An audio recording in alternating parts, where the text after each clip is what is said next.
On March 12, 2023, we uploaded a video titled The Best Intermediate Ski Areas in Colorado. Today we're making a sequel to that video, but instead of entire ski areas, we're talking about the top 5 specific terrain pods for true intermediates in the state. To help narrow it down, we're specifically looking at groomers, and we'll cover off-piste options in another video if we get enough engagement with this one. These pods are the absolute pinnacle of blue cruisers in Colorado via a synthesis of opinions of both us here at SRG and the audience. All that said, let's jump right in.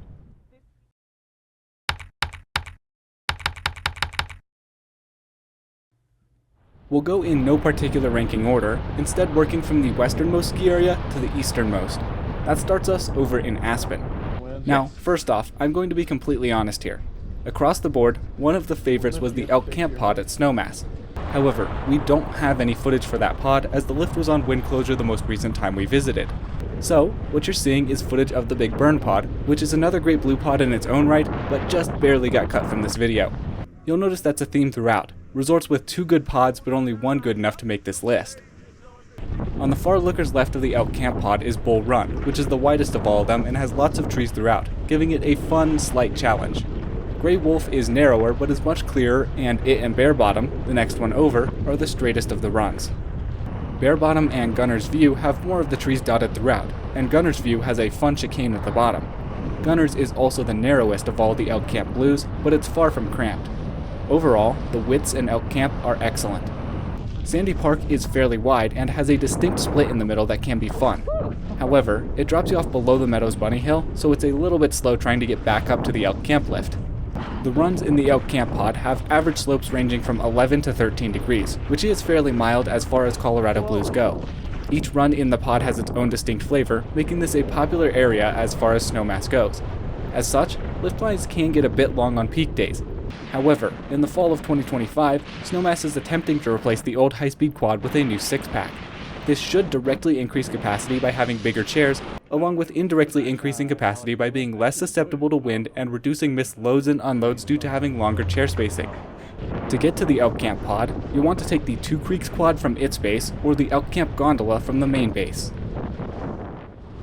Next up, we're heading to Copper Mountain, which also has 2 pods that were in consideration, with only one making the final cut. In this case, the Timberline pod was cut, and we're here to discuss the Super Bee pod. This was a tough decision, as I personally prefer Timberline, but by and by, the audience polled preferred Super Bee. The issue with Timberline was just that it's so crowded, as simple as that. But we're not here for that. Let's talk about the Bee. The greatest thing about this pod is the incredible length and vertical it offers. The main 2 runs are Andes Encore and Collage, each of which descend almost 2,000 feet at an average pitch of 14 degrees. Collage has a more consistent pitch and is much less traveled than Andes, but is also narrower. Andes has a handful of large rollers that are incredibly fun.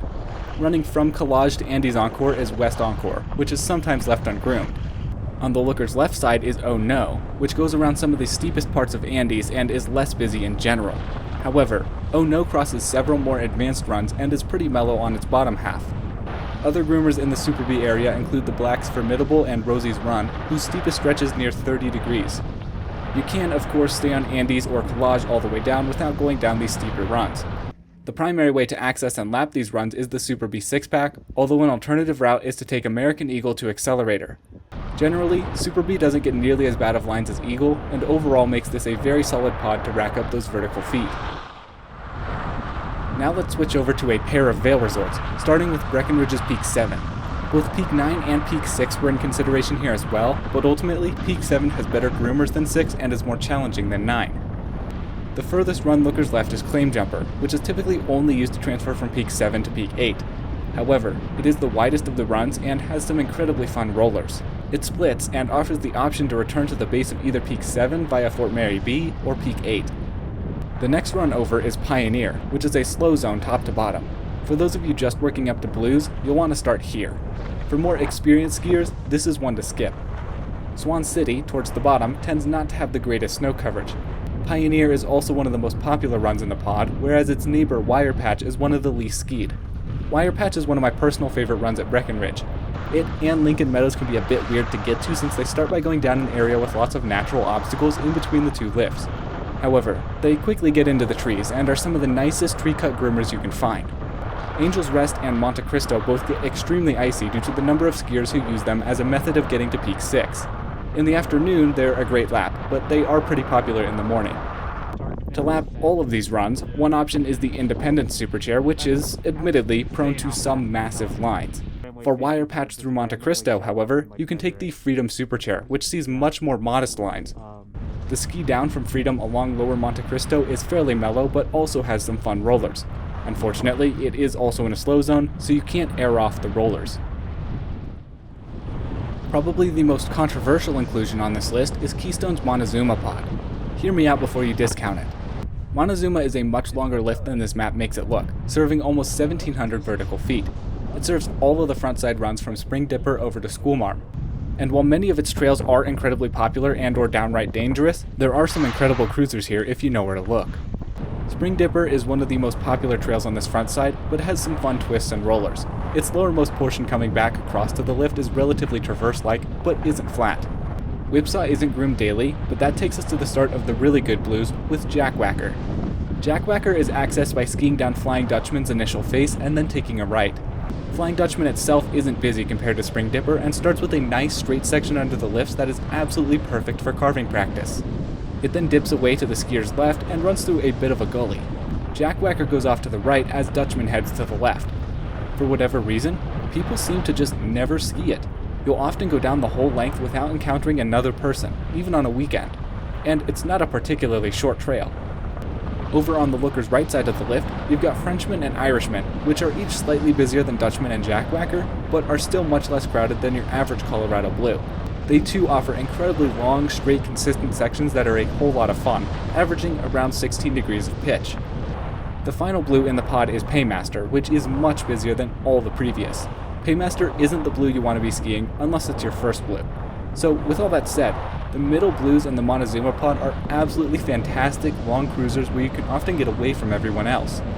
However, there is one major flaw with this pod, and that's the lift itself. Montezuma is prone to absolutely insane lift lines, without a doubt the longest on this list.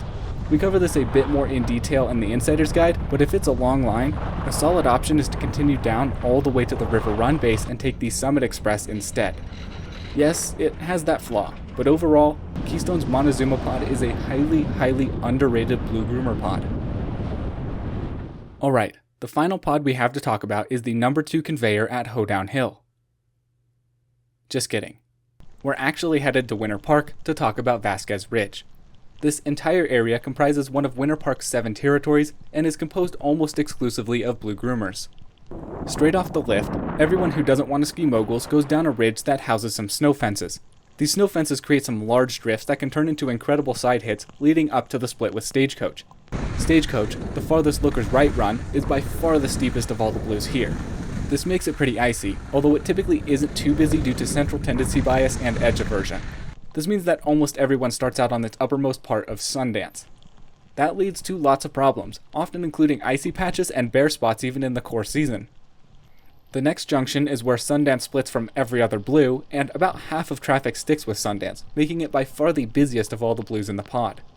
The next run down, Quick Draw, is much twistier than those above it, making it a whole lot of fun.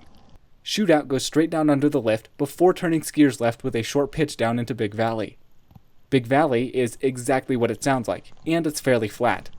Thus, one of the upsides to going to blues like Quick Draw and Shootout over Stagecoach is less time spent on Big Valley.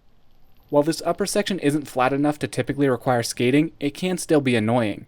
After Shootout joins on, there is a mid-loading station on Wild Spur, which the old quad didn't have. This is an absolute godsend, preventing a long slog back along the lower, much flatter portion of Big Valley.